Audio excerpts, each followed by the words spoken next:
안녕하세요. 이찬원의 삶을 분석하는 승무원쌤 김영숙입니다. 이찬원 씨가 출연하고 있는 톡파운 25시 이번 주에부터는 새로운 코너가 선을 보인다고 해서 어떤 코너인가 했더니 톡파운 인물탐구, 톡파운 인물탐구와 톡파운이 간다, 즉 톡파운 고우가 새로 꼭지로 편입이 된 것 같습니다. 좋은 프로그램이라 하면 물론 뭐 여러 가지 좋은 방법이 있겠습니다만 시청자들에게 직접적으로 구체적으로 도움을 주는 프로그램이 좋은 프로그램이라 할 수 있겠죠.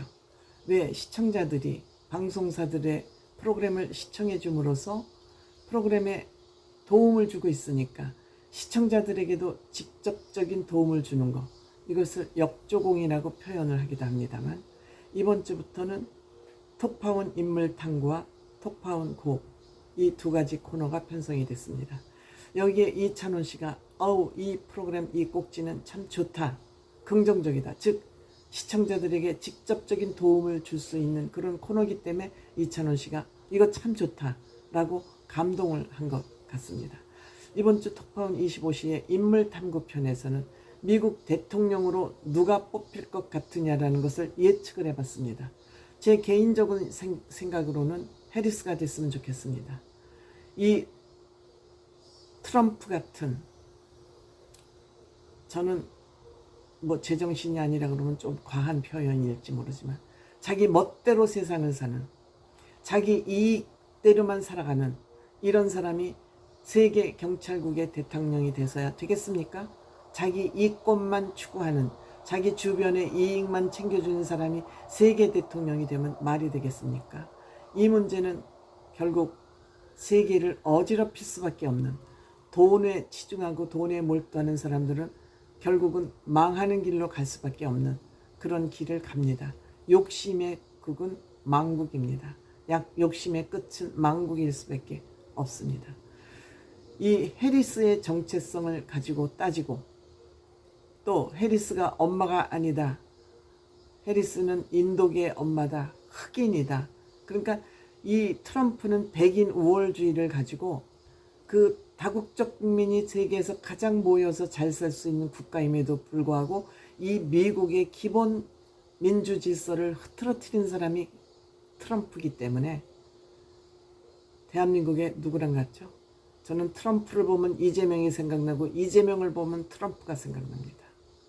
한국의 이재명이나 미국의 트럼프가 대통령이 되는 날은 이 세계 지구촌이 어떻게 불안한 불행의 구덩이로 빠질지 모릅니다. 그래서 누가 될 것이냐에 많은 관심이 모아졌었는데 아마도 해리스가 좀 유리한 것으로 생각을 하고 있는 것 같습니다. 그 해리스가 우리나라에 방문을 했을 때 말을 살짝 실수한 것, 즉 그 평화의 전망대, 평화의 전망대입니까? 평화 전망대를 아마 방문했을 때 말을 실수한 것을 이찬원 씨는 기억하고 있더군요. 사람은 말을 실수할 수 있죠. 근데 그 실수를 고의로 했느냐 실수를 했느냐, 이것은 다르다고 생각이 됩니다. 하지만 해리스는 검찰총장 출신이기 때문에 토론에는 강하다고 그럽니다. 그러니까 해리스는 범인을 취조하는 입장에 서게 되고 트럼프는 범인의 입장에서 토론을 할 수밖에 없기 때문에 트럼프가 불리하게 토론을 진행할 수밖에 없다, 이렇게 생각을 하고 있습니다. 해리스는 나토, 북대서양 조약기구죠. 지금 소련하고 러시아죠. 러시아가 지금 전쟁을 벌인 이유도 이 나토 때문에 전쟁을 벌이지 않았습니까?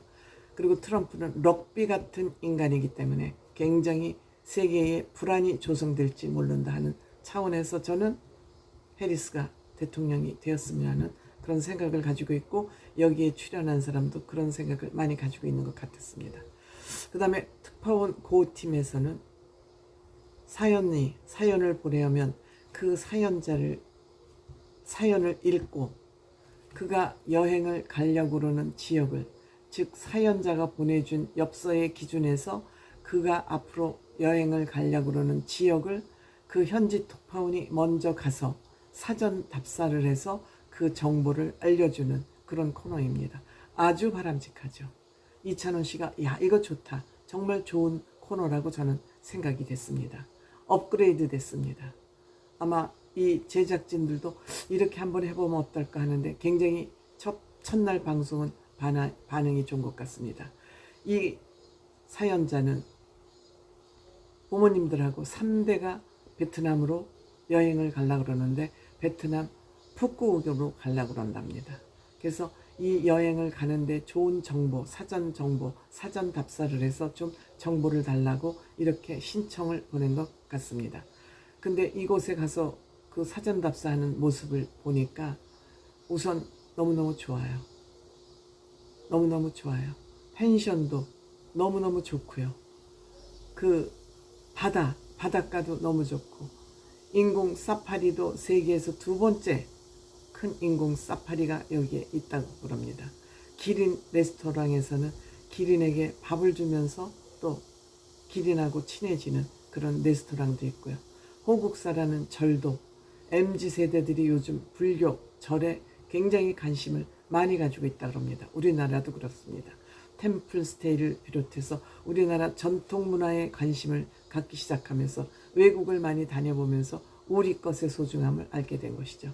이렇게 해서 사찰 문화에 관심도 많고 그러니까 MZ에게도 관심이 많은 이러한 사찰, 호국사를 찾았는데 정말 계단을 밟고 올라가서 보니까 그 뷰, 해수 가늠상이 너무너무 웅대하게 서 있습니다. 여기에 또 맛집 또한 맛집, 선셋 그 타운 너무너무 볼거리가 많아서 여기에 지금 대한민국 국민들 관광객이 절반 이상을 차지하고 있다고 합니다.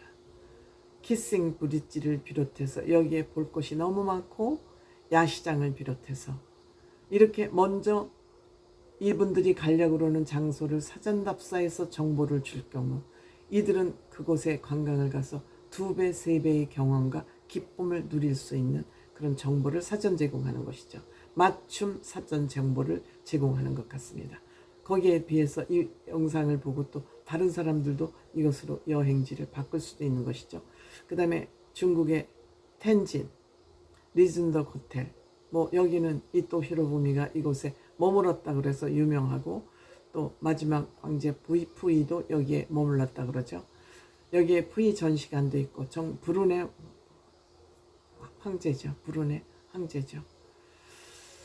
또한 여기 이탈리아 지하철로 또 관광을 하는 반나절 지하철. 이탈리아는 더 이상 말할 게 없죠. 그 조상들이 남겨준 그 유산은 이루 말할 수가 없죠. 정말 놀고 먹어도 될 만큼. 그렇지만 이들은 놀고 먹지 않았죠. 모든 명품은 다 이탈리아에서 지금 나오고 있지 않습니까? 그 옛날의 그 주상복합 유적지를 보면서 악소리가 나지 않을 수 없었습니다. 이렇게 톡파원 25시가 열심히 노력하는 덕분에 시청률이 3.5%, 시청률 4%가 이 제작진들과 출연자들의 목표였습니다.